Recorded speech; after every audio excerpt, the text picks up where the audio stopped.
고린도전서 1장 1절에서 4절까지 말씀 함께 보겠습니다. 고린도전서 1장 1절에서 4절, 제가 가진 성경으로 신약 262페이지에 있습니다. 고린도전서 1장 1절에서 4절까지 말씀입니다.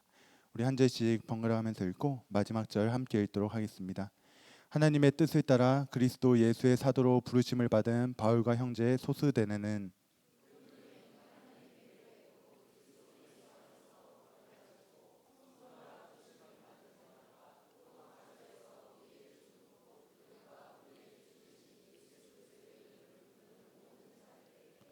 하나님 우리 아버지와 주 예수 그리스도로부터 은혜와 평강이 있기를 원하노라. 그리스도 예수 안에서 너희에게 주신 하나님의 은혜로 말미암아 내가 너희를 위하여 항상 하나님께 감사하노니. 아멘. 네. 우리 김춘수 시인이라는 분이 쓴 시 중에 유명한 꽃이라고 하는 시가 있습니다. 아주 오래전에 보았던 시였는데 그 내용이 너무 인상 깊어서 참 오랫동안 기억한 시였습니다. 그 시를 먼저 잠깐 한번 읽어드리려고 합니다. 내가 그의 이름을 불러주기 전에는 그는 다만 하나의 몸짓에 지나지 않았다. 내가 그의 이름을 불러주었을 때 그는 나에게로 와서 꽃이 되었다. 내가 그의 이름을 불러준 것처럼 나의 이 빛깔과 향기에 알맞은 누가 나의 이름을 불러다오. 그에게로 가서 나도 그의 꽃이 되고 싶다. 우리들은 모두 무엇이 되고 싶다. 너는 나에게, 나는 너에게 잊혀지지 않는 하나의 눈짓이 되고 싶다. 제가 이 내용을 쭉 읽으면서 내용이 너무 좋다 그런 생각을 하면서 읽었던 기억이 있습니다. 내가 그의 이름을 불러주기 전에 그는 그냥 하나의 몸짓이었다. 근데 내가 그의 이름을 불러주었을 때 그는 나에게 꽃이 되었다. 내가 그의 이름을 불러준 것처럼 누군가 내 이름을 불러줘 나도 그에게 꽃이 되고 싶다. 여러분, 이 시에서 무엇을 말하고자 하는 것 같습니까? 누군가가 한 사람의 가치를 알아보고 또 그 가치에 걸맞게 불러주었을 때 그 사람은 진짜 그 가치를 지닌 사람이 된다라는 것입니다. 어떤 한 존재를 무엇으로 부르는가가 정말 그 존재에게 있어서 너무도 중요하다라는 것입니다. 사랑하는 여러분, 여러분은 누군가에게 어떻게 불려지고 있습니까? 누군가의 엄마, 누군가의 아빠, 누군가의 딸, 누군가의 아들. 여러분은 여러분 스스로를 또 어떻게 부르고 있습니까? 그러면 여러분, 성경은 우리를 어떻게 부르고 있습니까? 오늘 읽은 본문에서 성경은 우리를 성도라고 부릅니다. 오늘 본문 말씀은 바울 사도가 고린도라고 하는 지방에 있는 한 고린도 교회에 보낸 하나님의 그 편지 말씀입니다. 이때 고린도 지방을 잠깐 소개하면 성경을 연구하는 한 학자는 너무 간단하게 이렇게 표현합니다. 여러 역사적 증거들을 종합해 봤을 때 바울 시대의 고린도는 마치 이 시대의 뉴욕, 로스앤젤레스, 라스베가스와 같다고 할 수 있다. 무슨 말입니까, 여러분? 이 당시에 고린도라고 하는 그 지방이 굉장히 타락하고 문란했던 도시였다. 그 말을 하고 있는 겁니다. 그리고 이런 지방에 있었던 교회가 고린도 교회였습니다. 그래서 여러분, 고린도전서를 잘 읽어보시면 아시겠지만 고린도 지역의 이런 타락하고 문란한 문화가 고린도 교회 안에 굉장히 많이 들어온 것을 알 수 있습니다. 사실 이 고린도 교회는 사도행전 18장을 보면 바울이 세운 교회인 것을 알 수 있습니다. 지금 말로 바꿔 말하면 바울이 개척한 교회였던 겁니다. 그리고 바울은 이 고린도 지방에 고린도 교회를 개척한 후에 1년 6개월 정도를 하나님의 말씀을 가르칩니다. 하나님의 말씀을 가르치고 그 후에 바울은 또 다른 지역에 가서 말씀을 가르치게 됩니다. 바울이 다른 지역에 가서 말씀을 전하러 갈 때 바울 다음으로 고린도 지역에 가서 목회를 이어서 간 사람이 아볼로라고 하는 사람이었습니다. 근데 여러분, 고린도전서를 잘 읽어보면 이 고린도 교회는 굉장히 문제가 많았습니다. 분파가 있었고 또 도덕적으로 위선이 있었고 부패했고 인종차별, 또 성적인 문제, 특히 교인들이 성매매를 하는 이들이 굉장히 많았고 근친상간, 동성애, 부자들이 가난한 자들을 향한 그런 차별들, 이런 굉장히 도덕적이고 또 윤리적인 그런 문제들이 굉장히 많았던 교회가 이 고린도 교회였습니다. 그래서 그런 고린도 교회를 영적으로 그리고 또 도덕적으로 조금 올바르게 책망하고 교정하기 위해서 보낸 하나님의 말씀이 이 고린도전서였습니다.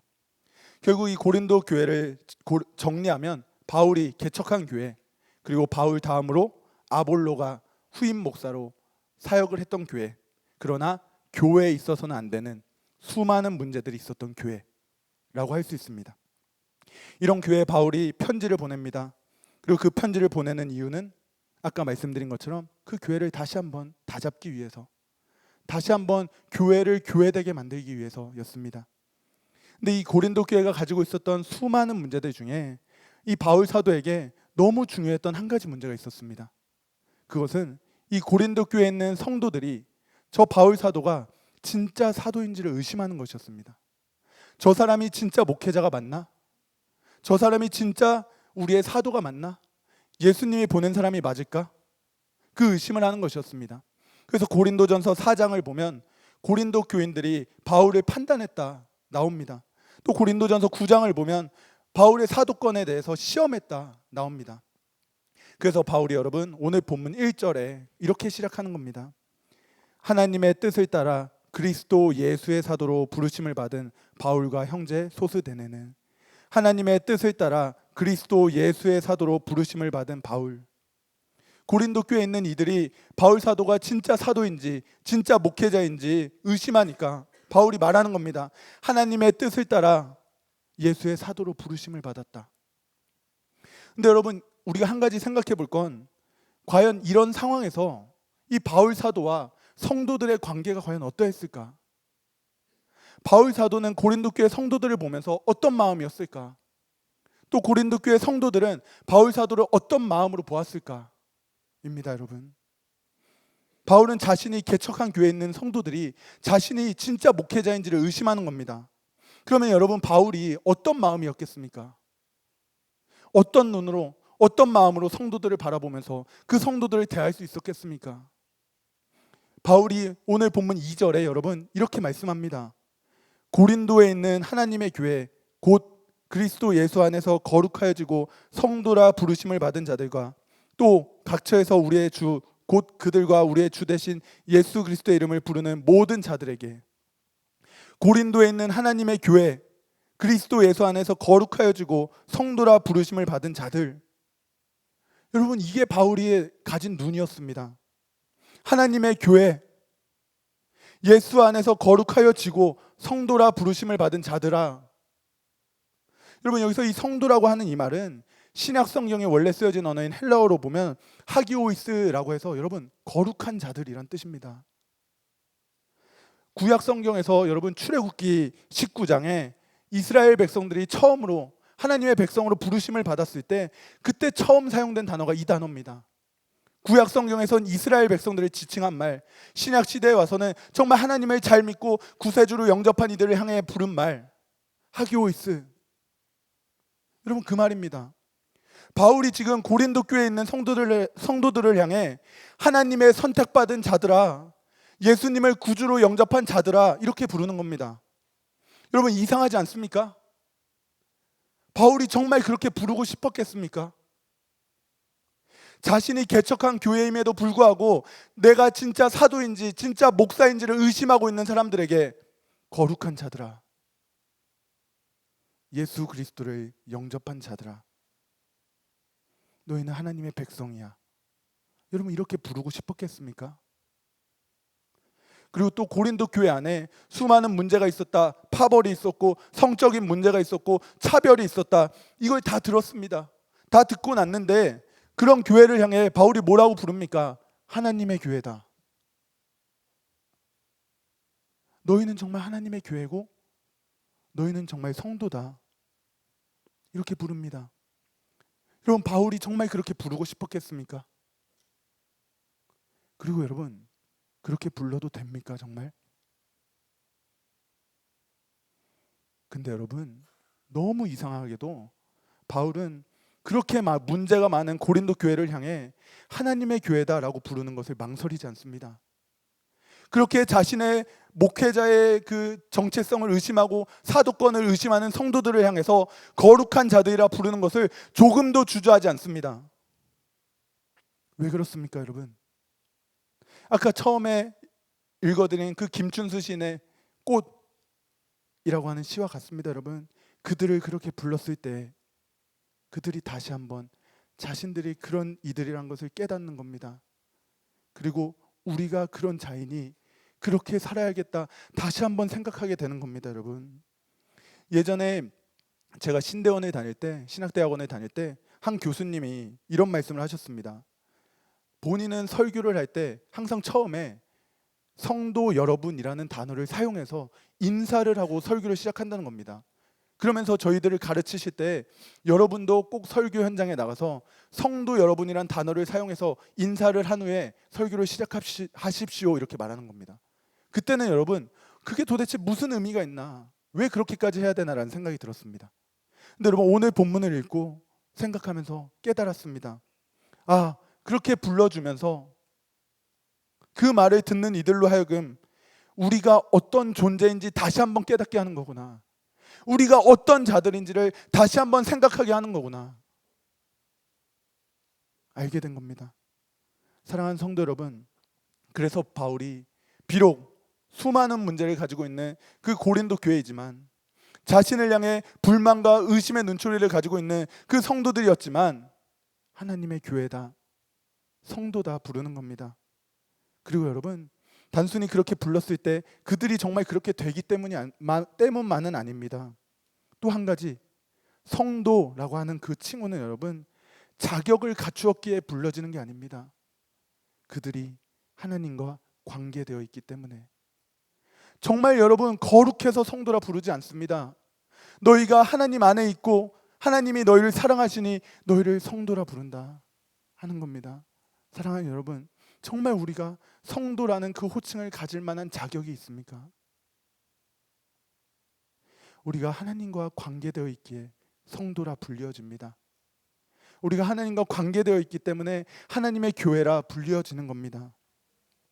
그래서 오늘 바울 사도가 그 교회를 향해, 그 문제가 많은 고린도 교회를 향해 하나님의 교회다, 자신을 향해 의심과 불만의 눈초리를 가지고 있는 그 성도들을 향해 너희는 거룩한 자들이다 부르는 겁니다. 바울이 보았던 것은 지금 당장 눈앞에 보이는 그것들이 아니었습니다. 여러분, 지금 보이는 저 사람의 허물이 아니라, 지금 보이는 교회의 그 잘못된 문제가 아니라, 하나님 앞에서 저 교회는 어떤 곳일까? 하나님 앞에서 저 사람은 어떤 사람일까? 하나님은 도대체 어떻게 보실까? 그게 바울이 보는 관점이었던 겁니다. 그래서 오늘 본문 이후에 나오는 고린도전서 1장 4절부터 9절까지 여러분, 바울이 하나님께 감사하는 내용들을 쭉 기록합니다. 여러분, 인간적인 눈으로 보았을 때 정말 감사할 게 있었겠습니까?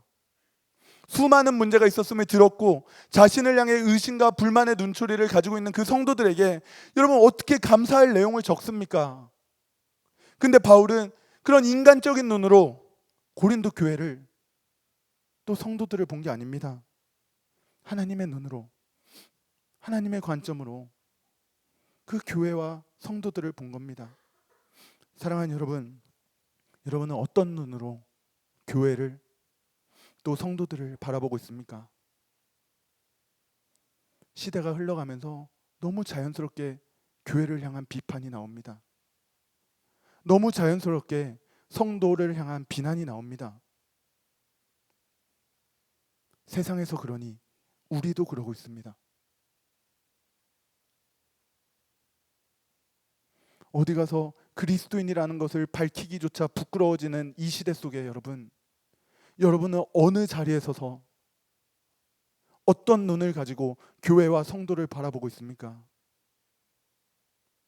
고린도 교회를 향한 비난, 고린도 교회 성도들을 향한 비판, 바울보다도 더 할 자격이 있는 사람이 있었겠습니까?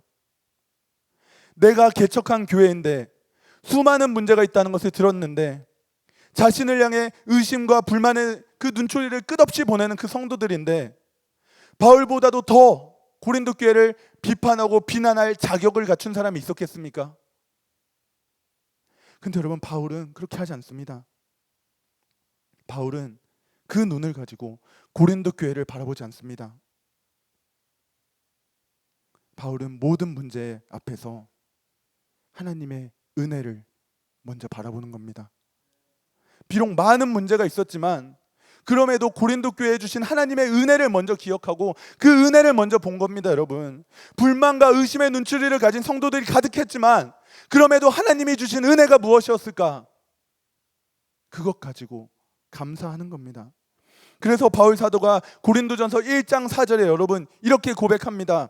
그리스도 예수 안에서 너희에게 주신 하나님의 은혜로 말미암아 내가 너희를 위하여 항상 하나님께 감사하노니, 너희에게 주신 하나님의 은혜로 말미암아 항상 하나님께 감사하노니.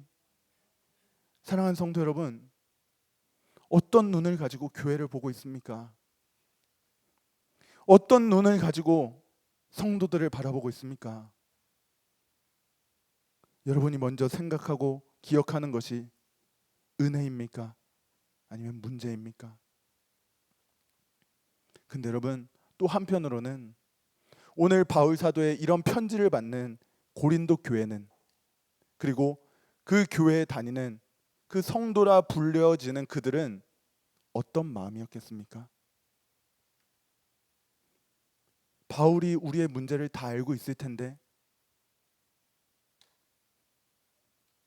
바울이 우리의 문제를 다 들었을 텐데 우리를 하나님의 교회라고 부르네. 우리가 바울을 의심하고 그에게 불만을 가지고 있다는 거 다 들었을 텐데 우리를 성도라고 부르네. 아, 우리가 하나님의 교회였구나. 아, 우리가 성도였구나. 우리가 그런 문제들을 가지고 있으면 안 되는 이들이었구나. 우리가 하나님의 교회다웠어야 됐구나. 우리가 성도였어야 됐구나. 여러분, 그런 생각하지 않았겠습니까? 우리에게 수많은 문제가 있는데도 바울은 어떻게 감사를 하네? 아, 하나님이 우리에게 주신 은혜가 이렇게 많았었구나. 여러분, 그 생각 안 했겠습니까? 사랑하는 성도 여러분, 단순히 자격이 없지만 내가 너희를 그렇게 불러줄게. 그래서 너희를 하나님의 교회, 하나님의 성도라고 불러줄게. 여러분, 그 정도 수준이 아닙니다. 너희는 진짜 하나님의 교회야. 너희는 진짜 성도야. 그래서 여러분, 그렇게 부르는 겁니다. 하나님의 교회로 부르심을 받은 사랑하는 성도 여러분, 하나님과 관계된 그리스도를 주로 고백하는 성도 여러분, 진짜 알고 있습니까? 여러분이 그 성도라는 사실을 진짜 알고 있습니까? 여러분이 그 하나님의 교회로 부름받았다라는 사실 진짜 잊지 않고 있습니까? 우리는 항상 타인에게 엄격하고 나에겐 관대합니다. 다른 성도들, 다른 교회, 또 내가 결정해야 할 일이 작은 문제들, 엄격한 잣대를 가지고 비판하고 비난하고 판단하기 너무 쉽습니다. 내가 저지르지 않은 그 잘못을 가지고 있는 그 성도를 향해 엄격하게 심판합니다. 그러나 사랑하는 성도 여러분, 하나님의 교회로 부르심을 받은 성도 여러분, 여러분이 성도라는 거 알고 있습니까? 여러분이 그 말을 할 때조차도 여러분은 성도라는 거 알고 있습니까? 그래서 정말 성도의 삶을 살아가고 있습니까? 바울이 오늘 부르는 하나님의 교회, 성도라는 그 말, 너희는 정말 그런 존재야. 너희는 진짜 교회야. 너희는 진짜 성도야. 거룩한 자들이야. 그래서 정말 너희는 그렇게 살아야 되는 자들이야. 그 의미가 담겨 있는 겁니다. 여러분, 정말 알고 있습니까? 내가 성도라는 거, 내가 교회라는 거, 여러분 잊지 않고 있습니까? 오래전에 보았던 한 영화가 있었습니다, 여러분. 그 영화의 이제 주제가 변종 그 감기 바이러스였는데, 그 감기 바이러스가 퍼져서 막 사람들이 격리가 되고 죽게 되는 그런 일들을 영화 속에서 보여줍니다. 근데 그 영화를 보는데 정말 인상 깊은 장면이 나옵니다. 이 감기 바이러스로 인해서 한 마트를 폐쇄하는 장면이 나옵니다. 그 마트를 폐쇄하는데 위에서 철장이 이렇게 내려옵니다. 그 철장이 내려올 때 너무 다행스럽게도 주인공인 구조대원과 그 구조대원 곁에 있었던 그 여자가 간신히 그 마트를 빠져나옵니다. 그리고 그 둘이 빠져나왔을 때 그 마트가 폐쇄되어 버립니다. 그리고 폐쇄된 마트 안에 그 철장문 사이로 그 안에 있는 사람들이 이 구조대원에게 소리를 칩니다. 구해주세요. 우리도 구해주세요. 그때 이 주인공과 함께 나온 여자가 이 주인공에 빨리 그냥 가자 이렇게 말합니다. 그래서 이 주인공이 구조대원인 이 주인공이 먼저 가라, 너 먼저 가라 이렇게 보내는 겁니다. 그리고는 저기 있는 소화기를 가져다가 그 굳게 닫힌 그 철장문을 막 내리치기 시작합니다. 그 안에 있는 사람들을 꺼내주기 위해서. 그러자 함께 있던 그 여자가 이 소방대원에게 이렇게 말합니다. 저기 안에 감염된 환자 있어요. 그러자 주인공이 그래서요, 저는 사람들 도와주는 구조대원이에요 이렇게 말하는 겁니다. 그러자 여자가 다시 말합니다. 저 사람들 중에 당신이 구조대원인 거 아는 사람 한 명도 없잖아요.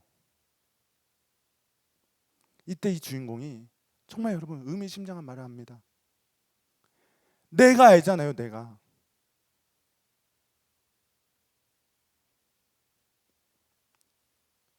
알잖아요. 여러분 이 장면을 보는데 저 구조대원의 저 삶이 그리스도인의 삶이 되어야 되지 않을까. 누군가 구하는 삶은 둘째 치더라도 정말 아무도 모르더라도 아무도 없더라도 내가 누구인지는 자각하고 살아가는 거, 내가 성도라는 것은 잊지 않고 살아가는 거, 어디서라도 성도로 존재하는 거, 그게 정말 그리스도인의 마땅한 삶이 아닐까? 내가 알잖아요. 여러분 내가 성도라는 거, 내가 하나님의 교회라는 거 내가 알잖아요. 그게 그리스도인 아닐까? 성도로 부르심을 받은 사랑하는 여러분, 어떤 삶을 살아가고 있습니까? 성경은 우리에게 하나님의 교회라고 부릅니다. 성경은 우리에게 성도라고 부릅니다. 근데 여러분, 정말 우리 하나님의 교회 맞습니까? 정말 우리 성도 맞습니까? 하나님의 은혜로 허물이 가득하지만 하나님의 교회라고 불리어집니다. 하나님의 은혜로 자격이 없지만 성도라고 불리어집니다. 근데 여러분 정말 기억하고 있습니까? 여러분이 성도라는 거 잊지 않고 살고 있습니까? 사랑하는 성도 여러분, 어떤 문제를 가졌는가, 환경이 어떤가가 아닙니다. 내 존재가 어떤 존재인가를 기억해야 합니다. 내가 누구인가? 하나님이 나를 누구로 불렀는가? 우리가 정말 어떤 사람들인가? 여러분 잊어버리면 안 됩니다. 성경은, 하나님은 우리를 성도, 거룩한 자들, 구별된 자들이라고 부릅니다. 성경은 우리를 하나님의 교회라고 부릅니다. 사랑하는 성도 여러분, 이 사실 잊지 않고 언제나 어디서나 하나님의 교회답게 모이고 날마다 성도답게 살아가는 그런 저와 여러분 되길 간절히 소원합니다. 우리 같이 찬양하고 함께 기도했으면 좋겠습니다.